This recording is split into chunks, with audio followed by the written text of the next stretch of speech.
do livro de Daniel.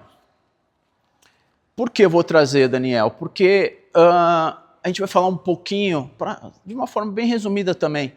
A gente vai ver lá o sonho, né, de Nabucodonosor, e Daniel vai interpretar o sonho. Né, e começa com aquela estátua, né? Não é isso? E aí cada parte do corpo representaria um império, certo? Um reino, um império. Né? E a gente vai ver o quê? O primeiro é o quê? O persa, né? Não é isso? Vai me ajudando. Babilônia. Não, persa, Babilônia. O que mais? Grego. E depois vem o quê? O romano, né? Então a gente viu, até estava falando dele e ele apareceu. O nosso irmão. E aí, o que acontece? Nessa fase do Império Romano, que Deus vem para o mundo, através de Jesus Cristo. Né? Então, é nessa fase do Império que a gente está estudando, ok? Perfeito? E aí, o que acontece? Se você puder abrir a sua Bíblia, a gente vai ficar em Mateus capítulo 2 e Mateus capítulo 3. Dá para ouvir aí? Maravilha. Então, o que acontece, né? O que está acontecendo nessa época? E é interessante, irmãos, que esse ano, no Carnaval, eu estava estudando sobre isso. E tem algo aqui que talvez a gente não passa despercebido na história. Tá? Se a gente olhar o Mateus capítulo 2, a gente vai ver o quê? Mateus está dizendo o quê? Ele está fazendo o prefácio, vamos dizer assim, dele, né? Ele vai falar primeiramente sobre a genealogia e vai falar sobre o nascimento de Jesus Cristo. Né? Até foi a pregação do domingo passado. Né? O nosso irmão Francisco está trazendo sobre a divindade de Jesus, né? Tanto nas aulas dominicais, também nas pregações. E aí a gente viu que esse menino Jesus nasceu num coxo, ali, né? Ele então, vamos dizer assim, vamos fazer eu não sei falar muito bem essa palavra, mas vamos fazer um recadastramento, né? É um ressarcimento, eu acho, um recadastramento. E aí então, como a gente sabe que José mora, né, nasceu na verdade em Belém, então eles vão para Belém, né? Antes tem aquele intermédio onde Lucas vai trazer a conversa, né, o encontro de a mãe, a Isabel, né, João Batista e a Isabel, ela vai se encontrar ali, mas Lucas que vai falar isso. E aí depois ela vai para uma viagem já bem barriguda. Olha o contexto, né? De novo da história. Imagina uma viagem longa, né? Irmãs, principalmente, porque a gente não teve, né? A gente tem uma irmã que está grávida aqui. Eu ouvi mais ou menos o Marquinhos falando da dificuldade que uma irmã tem, né, durante a gestação. Tem umas que tem mais, outras tem menos. Né? A gente até tem que orar por elas e respeitar, né? Cada corpo age de um jeito. Mas imagina essa viagem. Isso. Nazaré. Isso. Imagina, né, uma viagem dessa. Né? Não é muito fácil, né? Barriguda, né? Nova, preconceito, provavelmente porque... Tem o caminho de Samaria, que é o caminho mais perto para chegar até ele, mas ela prefere dar a volta para ele por um caminho só para passar por Samaria. E aí... Se por acaso ele fez esse caminho, então era mais longo ainda. E aí, o que acontece, né? Você vê toda essa dificuldade. Mas, enfim, vou resumir aqui para a gente ir direto à nossa aula. O fato é que ele está lá, né, agora em Belém, vai nascer o neném, né, Jesus Cristo. Só que tem aqui no capítulo 2, tem algo estranho. Né? 2:16, vai ter uma visita, né? Eles reconhecem que Jesus Cristo é o Messias, e essa história, essa fofoca, essa notícia, vai chegar até ao quem? A um governador, né? a um imperador ali, né, da região, que é Herodes. E aí no versículo 16 fala, vendo-se iludido pelos magos, versículo 16, NAA, Herodes ficou muito furioso e mandou matar todos os meninos de Belém e de todos os seus arredores, os 2 anos para baixo, conforme as informações que havia recebido dos magos a respeito do tempo em que a estrela havia aparecido. Irmãos, olha essa barbaridade desse cara. É sinistro. Sinistro. E aí a gente vai ficar um pouco nesse texto, daqui a pouco eu vou decorrer um pouco desse e a gente vai para Lucas capítulo 3. Eu queria falar um pouco sobre Herodes, ou seja, o que está acontecendo, o pano de fundo, o que está acontecendo por trás da era, né, primeiro século da era cristã, né, onde Jesus está proferindo esse sermão, né, esse grande ensinamento. Até um pouquinho antes eu vou esbarrar naquele que é a dobradiça do velho para o novo, é como eu chamo, né, alguns estudiosos também chamam, a dobradiça do velho para o novo, que é o último profeta, vamos dizer assim, né, usar a palavra, que é João Batista. Então a gente vai esbarrar um pouco nisso daí. Então eu queria trazer um pouco de história, né, e também pedir a colaboração de vocês para eu seguir o meu raciocínio, e aí no final eu deixo, se der tempo, a gente falar um pouco mais. Eu vou correr com isso, tá? Então o que acontece? Quando Herodes está querendo matar as crianças abaixo de 2 anos, que Jesus Cristo está nessa, né, leva, ele quer ceifar isso, existe um império romano que a gente falou na introdução, que começa lá do sonho, né, de Nabucodonosor, que eu fiz a introdução, que o irmão foi muito rico na história de Daniel, e a gente está no Império Romano, onde a gente tem quem? Augusto. Se tivesse mais tempo, a gente falaria detalhes por detalhes como o império aconteceu, mas o nosso irmão, é uma pena que talvez não gravou, mas o nosso irmão tem todo o material que nos enriqueceu sobre essa passagem, né, do grego para o romano, para o Império Romano. Mas Augusto César, né, era um imperador que estava em Roma, dominando tudo, e Roma, e aí a gente tem todo o anacronismo que eu disse, que o irmão me ajudou. Então a gente tem a Judéia, a Samaria e a Galileia ali, né, aonde tem Herodes, que a gente acabou de ler, ele está governando essa região aí, ok? E ele manda então matar as crianças, a qual Jesus está incluso nisso. E a gente sabe, enfim, que Deus é maravilhoso, Deus tem um plano muito maior e a coisa não acontece desse jeito. Mas o que está acontecendo nessa barbaridade desse homem que manda matar? Quem é esse cara? Quem é ele? E aí eu quero trazer para vocês, dividir aqui, um pouco dessa história do que está acontecendo. Eu já até passei aqui. Vamos lá.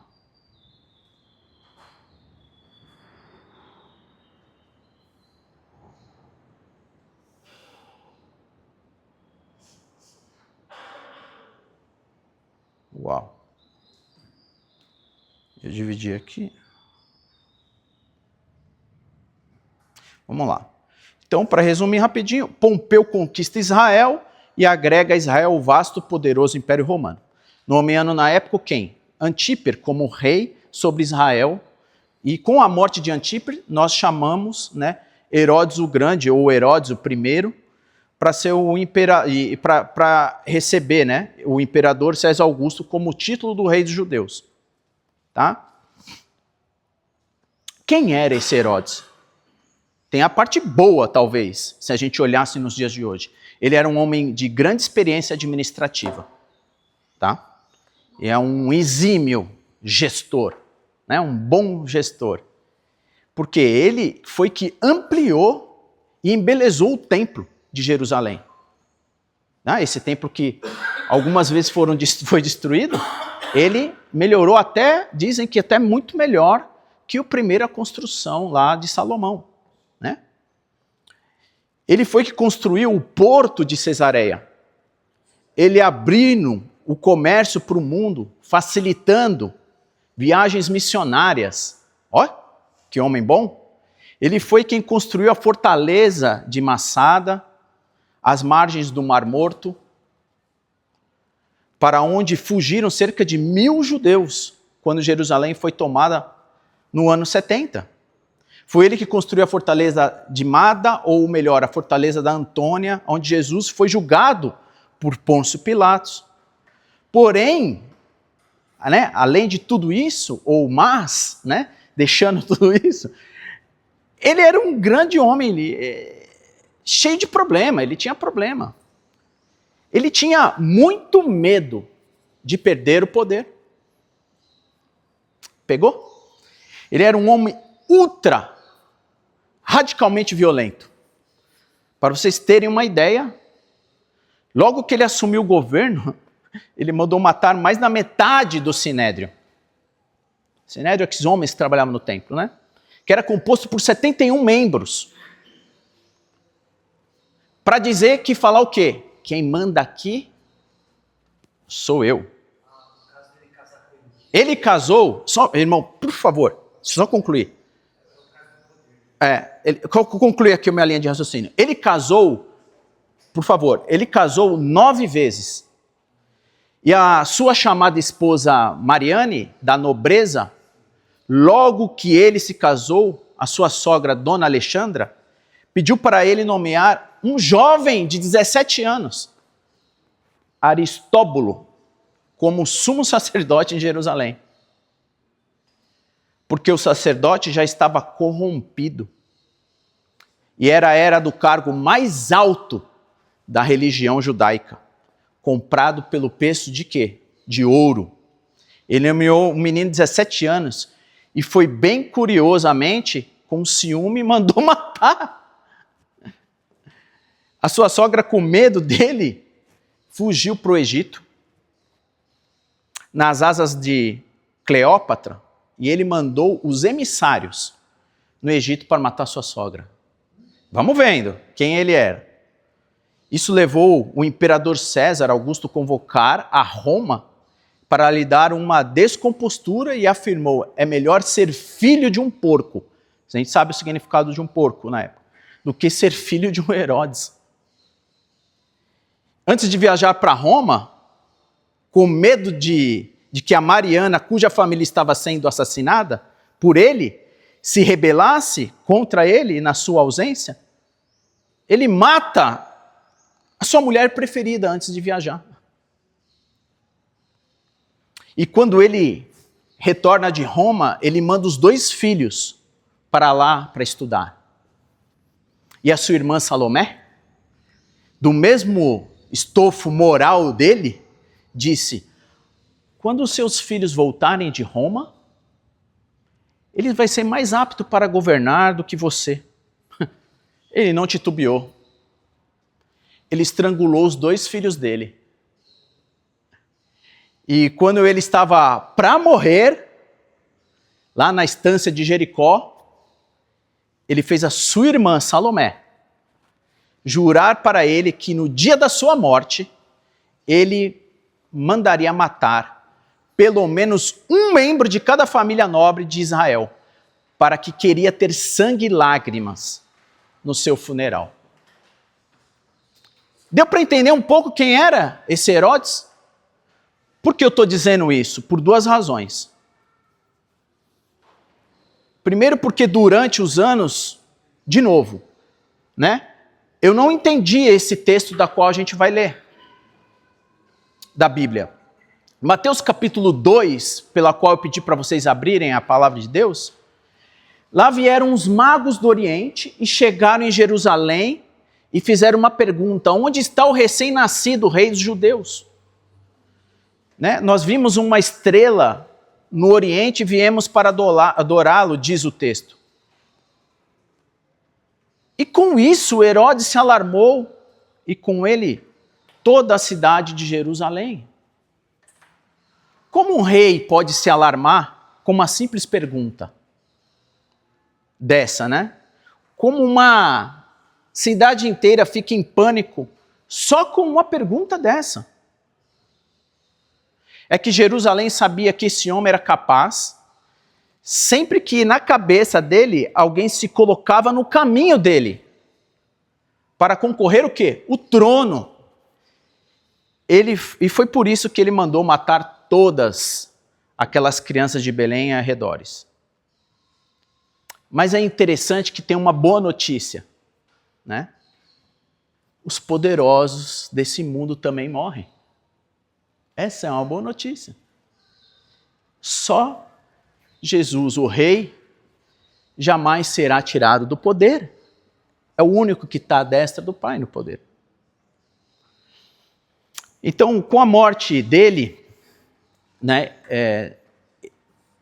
sobre todo esse território de Israel, que é dividido agora em 4 partes, que nós chamamos de tetrarquia, né, ou governo de 1/4 parte, que lá agora, se você abrir Mateus capítulo 2, versículo 22, abre comigo,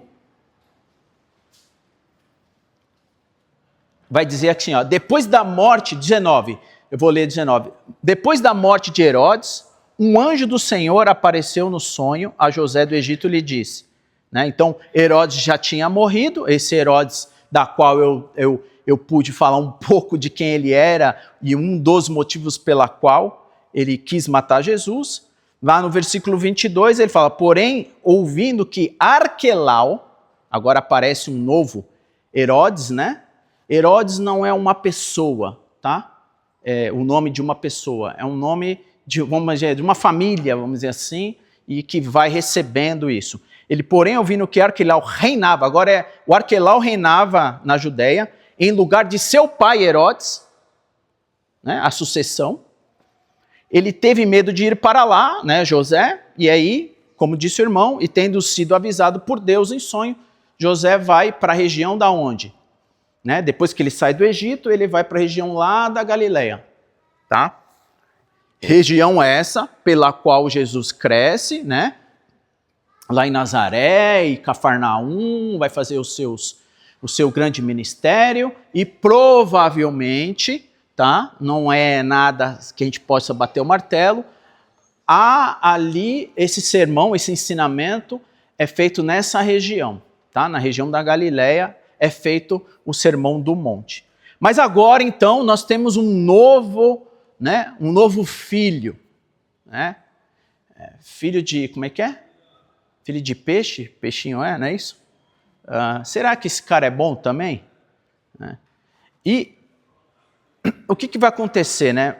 Essa tetrarquia da Galileia foi dada a Herodes, estendida agora aqui, né, a outros Herodes, né? E tem o Herodes Antipas, né? A tetrarquia foi dada também a Conite, né? A tetrarquia de Conite foi dada a Felipe, que são outros filhos. E a tetrarquia de Abilene foi dada a Lisaías. Então a gente tem, né, essa divisão e aonde as filharadas estão cuidando agora dessas regiões, né?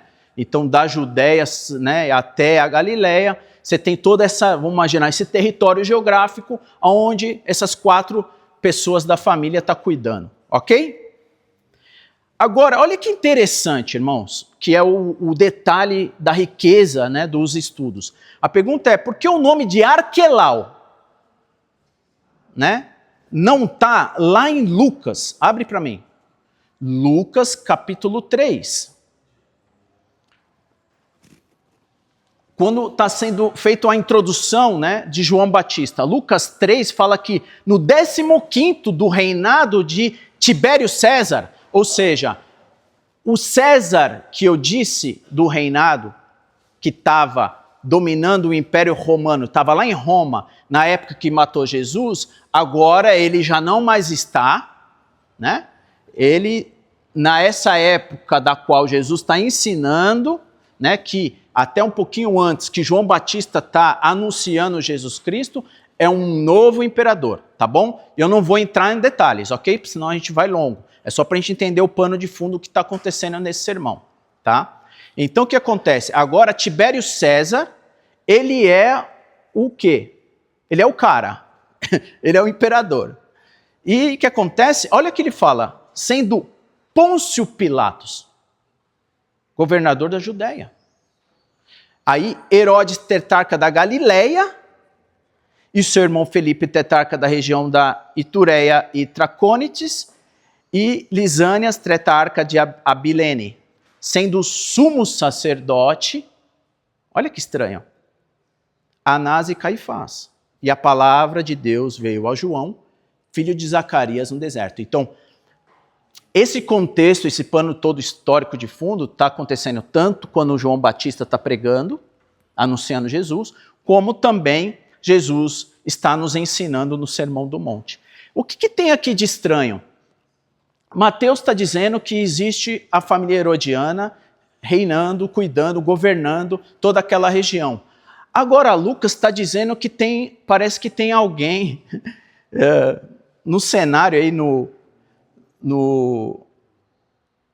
ninho, tem alguém no ninho estranho, tem alguém, algum passarinho estranho no ninho, né? Esse Arquelau não aparece em Lucas capítulo 3, e aparece um outro homem, que é Pôncio Pilatos.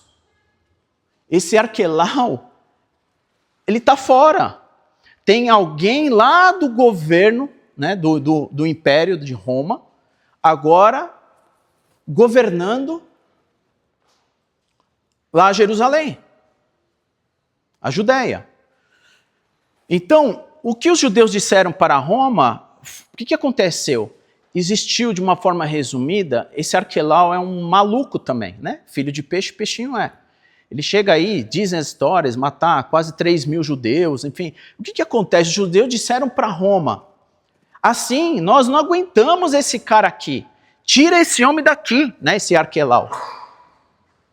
Então, como a gente está trazendo isso, né? Israel agora pertence a quem? Ao Império Romano. Mas quem governa em Israel todo, né? Era a família herodiana.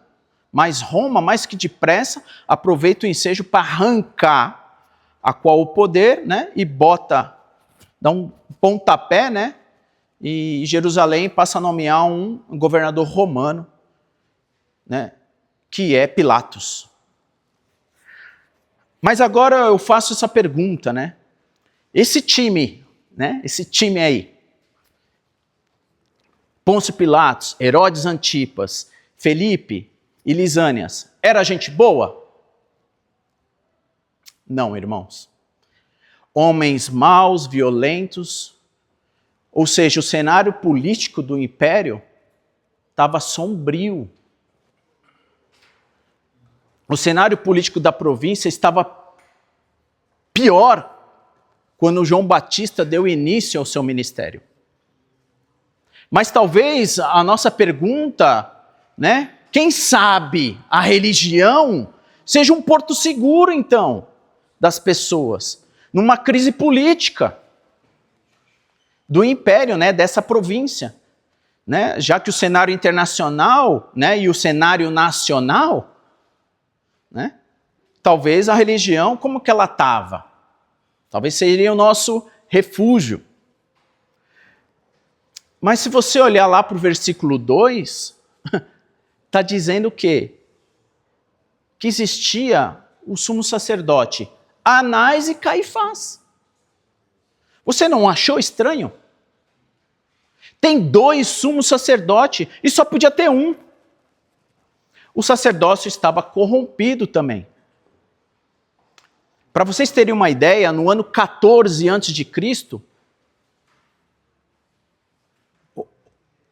e até 28 depois de Cristo, 28 pessoas ocuparam o cargo do sumo sacerdote, que era comprado com preço de ouro.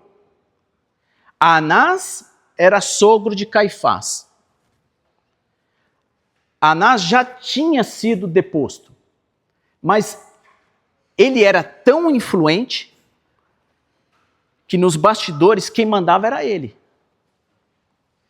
Na verdade, ele era o sumo sacerdote de fato, quando o genro dele era apenas sumo sacerdote de direito, fato e direito. Isso é tanto verdade que quando Jesus foi preso, se lembra? E interrogado, quem vai interrogar Jesus? Não é Caifás. É Anás. Mas quem vai dar a canetada para enviá-lo para o governador é Caifás. Ou seja, a religião estava corrompida também. E a pergunta que eu faço é essa. Irmãos, tem esperança nesse cenário? Né? A gente está vendo todo esse pano de fundo. Será que tem esperança nisso? Político, nacional, internacional, também lá dentro, né? Da religião estava tudo corrompido. Será que tem esperança? Então eu queria trazer para nós, no dia de hoje, né, a aplicação, uma hermenêutica, que o livro vai também nos convidar a isso no decorrer. Para a gente olhar um pouco desse cenário e trazer, parece que um cenário semelhante nos dias de hoje. E a gente poder falar um pouco mais sobre isso, né? Olhar para o mundo de hoje, né? O cenário internacional que a gente está vendo, né? Uma agenda global anticristã de ideologias que vão aninhando e bem ajeitosamente, né? E é propositadamente para destruir valores cristãos e destruir o valor daquilo que Deus constituiu, que tem a maior importância, que é a família. Aí você me pergunta também, será que tem esperança nesse cenário? Você olha para o Brasil e vê a mesma agenda perversa nos 3 poderes constituídos. E você pergunta, tem esperança num cenário desse? Eu quero dizer para vocês, quando o cenário está muito cinzento e você não vê uma janela aberta, talvez você não enxergue uma luz lá no fundo do túnel, Deus é poderoso para entrar na história como ele entrou, como ele está trazendo o Sermão do Monte. E ele vai virar o jogo, ele vai virar a mesa, ele vai virar a história, né? E criar um fato novo. Porque nessa conjuntura que está escrito é que veio a palavra de Deus a João, filho de Zacarias, no deserto. Nesse cenário tenebroso que a gente acabou de ver. Deus pode trazer, né? O quê? Essa palavra tão falada nos dias de hoje, né? Um avivamento mesmo, né? Nas horas mais sombrias da história. E o que impressiona tudo isso é que João é um cara até estranho, né? E que se veste de maneira estranha, se alimenta também de comida estranha e prega num lugar estranho. Irmão, não é o lugar que faz o homem. A gente sabe que é o homem que faz o lugar. E não vai importar se é num grande centro urbano ou se é numa cidadezinha interiorana, se é numa região rural, se é talvez debaixo de uma árvore, ou talvez numa catedral grande, ou talvez num templo de chão batido. E a gente tem essas histórias vivas aqui, que eu poderia trazer, né? Igrejas começando, a palavra de Deus começando num quintal de uma casa, num lugar tão ruim como a África, e por aí vai. Não importa se é no deserto, onde João Batista começou. É que se a palavra de Deus vier, as multidões vão se ajuntar para ouvir a palavra de Deus. E se você vê lá em Lucas capítulo 3, você vai ver que está escrito que o povo, né, ele percorreu, né, João Batista, ele percorreu toda a vizinhança do Jordão. E é interessante porque isso não é uma informação, irmãos. Isso é uma agenda. Isso é uma metodologia, né? Se a gente lê os profetas, lê João Batista, lê Jesus, que a gente vai ver, lê os apóstolos, todos eles pregaram lá fora, onde as pessoas estavam. E muitas vezes, irmãos, aí fica um alerta para a gente, que eu me incluo nisso. Nós queremos que as pessoas venham, né? Aqui dentro, onde nós estamos, nesses bancos vazios, né? Eles gastaram as solas dos sapatos. E muitas vezes nós gastamos o quê? Os assentos dos bancos. Eles tinham uma agenda centrífuga, né? Como a minha esposa gosta muito lá da máquina. E nós queremos ter uma agenda que centrípeda.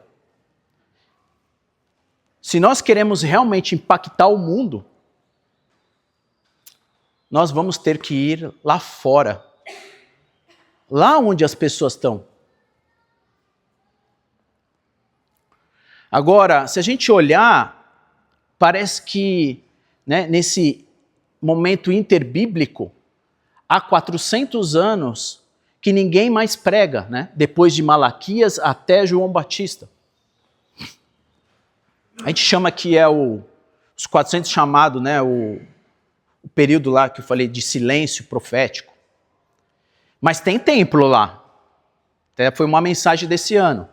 Né? Fecha a porta do templo. Deus não quer adoração de qualquer jeito. Tem um templo, tem música, tem festa, tem sacrifício. O que não tem? Não tem a palavra de Deus. Depois de 400 anos, a palavra de Deus veio a quem? A João. Alguém podia dizer para ele, João, esse povo não está acostumado com a Bíblia. Então vai devagar aí. Pega leve. Porque se você pregar uma mensagem muito forte, eles não vão aguentar. Só que João não era um pregador de conveniência. João não era um alfaiate, né? João era um escultor do eterno. O João não pregava para poder agradar o auditório. João pregava para levá-los ao arrependimento. João não pregava para receber tapinha nas costas depois do culto. Ele pregava para confrontar as pessoas com a verdade. E com que ele pregava, né, o batismo de arrependimento para remir os pecados. Ou seja, não ser, né, alguém tem que ser que mude, né, sua cabeça, né? Você precisa mudar, né, esse coração, essa palavra que chama, né, metanoia, de arrependimento. A não ser que você precisa mudar a sua jornada de vida. Para você realmente ter perdão e salvação. E é interessante, irmãos, que muitos púlpitos, inclusive no Brasil, não se escuta mais mensagens de arrependimento. Talvez é uma autoajuda, é passar a mão na cabeça, passar o pano, é fazer cócegas na vaidade. E o papel do pregador não é agradar os ouvintes, é levá-lo ao arrependimento e à fé salvadora. Note que comigo que depois dos 400 anos, ninguém emprega este homem se levantar para pregar. A pergunta é, de onde ele tirou essa mensagem? Ele é a fonte da mensagem? Ele é a origem da mensagem? Ele é o criador da mensagem? Lá no versículo 4 vai responder, como está escrito nas palavras do profecia, o pregador não é a fonte da mensagem. O pregador não cria a mensagem não é do pregador. É apenas um servo da mensagem. Ele é o veículo da mensagem de Deus. Ele não é a mensagem de Deus. Deus não tem compromisso com a palavra do pregador. Deus tem compromisso com a sua palavra, que é a promessa que não volta vazia. Não é a palavra do pregador, é a palavra de Deus. Lá no versículo 4, João Batista, ele nos apresenta aqui um engenheiro, né? Ele é um engenheiro de trânsito do reino de Deus. É a voz que clama lá no deserto: preparai o caminho do Senhor, endireitai as suas veredas. Né? E o pano de fundo dessa declaração é que nos tempos antigos, o rei, o imperador, ao visitar uma província longínqua com a sua comitiva real, não tendo estradas adequadas para a comitiva passar, ele mandava os seus engenheiros, esse Herodes, de trânsito para abrir as suas estradas. E João Batista é esse engenheiro de trânsito. Eu não estou falando de uma estrada topográfica, estou falando do seu e do meu coração. Preparar o caminho do Senhor para que o Senhor se manifeste.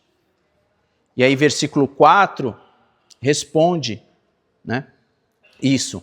Lá no versículo 5, responde: todo o vale será enterrado e nivelado, todos os montes de outreiros, os caminhos tortuosos serão retificados e escombrosos, aplanados disso de um grande versículo: toda a carne verá a salvação de Deus. E do que está falando esse vale, né? É um vale da depressão, é um lugar escuro, sombrio. Isso retrata as cavernas da nossa alma, as gavetas secretas do nosso coração sombrio, pecados ocultos. Se isso não for enterrado no seu, no meu coração, se isso não for tratado, né? Se isso não for resolvido, não há comunhão com o Senhor.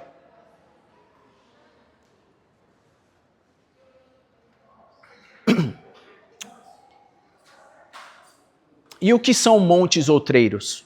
É a soberba onde o nariz, né, tem um nariz empinado, onde tem vaidade, arrogância, ou a soberba aí, né, e o Senhor não vive. Eu vou correndo aqui. E o que é um caminho torto? É uma vida dupla, é a hipocrisia, é a falta de integridade, onde há máscaras espirituais, e o Senhor não vai habitar aí. Né? E caminhos escambrosos é a palavra que significa fora do lugar. É o que está fora do lugar da nossa vida. Enquanto a nossa vida estiver alinhada com a boa e agradável e perfeita vontade de Deus, Romanos 12:2, se a gente não estiver alinhado, né, essas chuvas de bênção vai ser retida. Quando a igreja acerta a sua vida com Deus, quando a igreja experimenta uma profunda reforma espiritual, é isso que a gente precisa. E é interessante que, já estou finalizando, quem que estava ouvindo João Batista lá no deserto? Lá no versículo de 7 até 10, Lucas, né, fala que não fala de uma multidão, fala de multidões, né, no plural. Onde você lê Mateus capítulo 3, Marcos 1, Lucas 3, você vai entender por que ele fala para a multidão. Porque toda a circunvizinhança do Jordão estava no deserto. E toda a província da Judéia estava no deserto. Toda a cidade de Jerusalém estava no deserto. Agora você vai ler lá no versículo 12, fala que os publicanos estavam lá. E aí você vai ler no versículo 14 de Lucas, você vai ver que os soldados também estavam lá. Por que é importante a gente ressaltar tudo isso? A igreja de Deus é o único lugar onde homens mais ricos e a cidade se assenta do lado onde mais pobre, né? Tá todo mundo junto. É interessante tudo isso.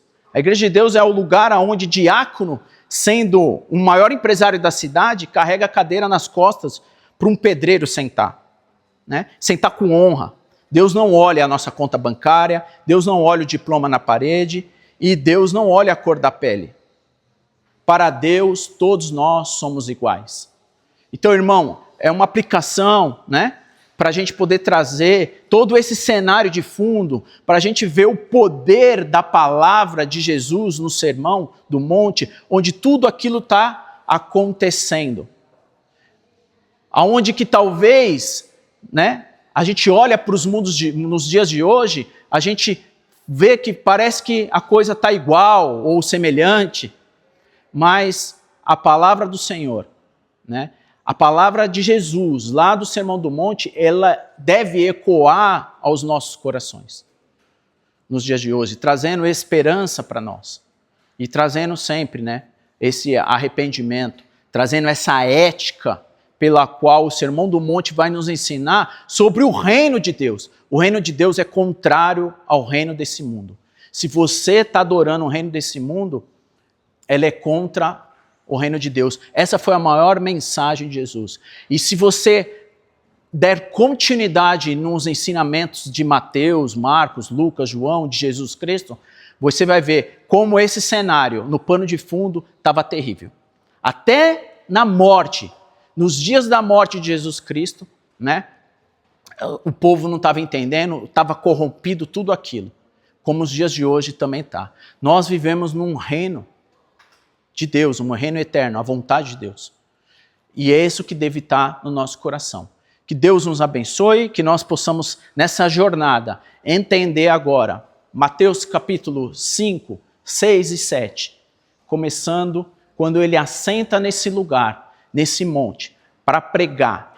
Ele senta como um rabínico, como um homem de autoridade, como Jesus tinha, para ensinar as 11 bem-aventuranças. A gente vai entender o que é isso. E está nesse livrinho, se você não pegou, né? Já dá uma lida para agora nós começarmos a estudar juntos e enriquecer isso. Tá bom? Eu vou pedir para que todos possam ficar de pé, a gente está terminando, né? Faltam 8 minutos para 10. Eu vou pedir para o Marquinhos, se ele puder, fazer uma oração para a gente poder dar continuidade na adoração ao Senhor. Deus eterno, Pai Santo, de misericórdia, de amor, Senhor, é com reverência, Pai, que nós entramos na Sua presença, Pai, mais uma vez, mediante o único nome santo que existe, Pai, que é o nome de Jesus Cristo, Senhor. Nome sobre todo nome. Pai amado, agradecemos, Pai, ao Senhor, porque o Senhor nos abençoa, Pai, podendo desfrutar, Pai, de porções da Sua palavra, Senhor, entender, Pai, mais sobre o que aconteceu nos tempos mais antigos, Pai, onde a igreja surgiu, emergiu, onde o nosso Senhor, Pai, viveu sobre a opressão desse mundo, Pai, vencendo tudo para nos conceder a vida. Amém, Senhor. Obrigado, Senhor, porque o Senhor prepara professores, Senhor, nessa igreja, Pai, para continuar instruindo sua igreja e enriquecendo, Pai, em verdade, Pai, em teologia também, Senhor, que é necessário que nós entendamos, Pai, como as coisas se devem. Nos abençoa, Pai, a seguir, Pai, porque queremos oferecer culto de adoração ao Senhor, Pai, mediante o nome de Jesus. Que nós possamos fazer tudo, Pai, do seu agrado, que o Senhor venha, Pai, receber no seu coração aquilo que nós venhamos a oferecer, Pai, como sacrifício santo e agradável ao Senhor, Pai, nessa manhã, louvando e agradecendo o nome do seu Filho amado, do qual o Senhor colocou todas as coisas debaixo dos seus pés, sob o seu poder, Senhor. Em nome de Jesus, é que nós oramos e agradecemos ao Senhor. Amém. Amém. Obrigado aí. E aí? E aí, tio? Tudo bem, Lila? Tudo bem? E aí, Vicente? Ô, Cássio, você finalizou?